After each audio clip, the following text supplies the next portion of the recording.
In today's video, I'm gonna be showing you how to create Instagram business account.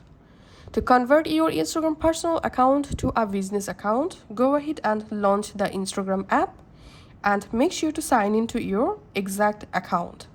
Tap on your profile photo, tap on this menu. In here, scroll down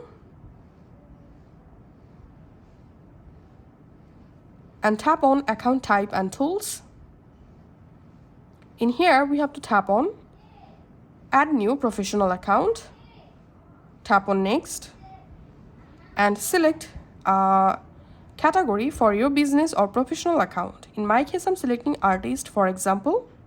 And if you want to show the category on your profile, then you need to enable this option.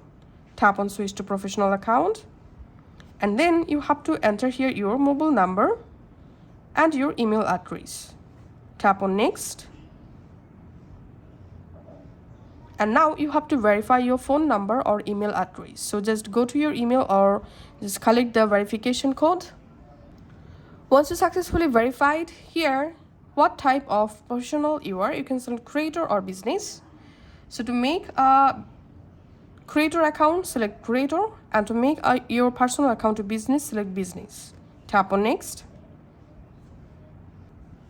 and here you can enable promotional emails from here. Tap on next and enter here your email address, phone number, business address, and tap on next. Tap on skip, and here you can set up your professional account by completing all of these steps. You can just tap on cross to do it later. And as you can see, I've successfully converted my personal account to business account, and this is my professional dashboard. So thanks for watching.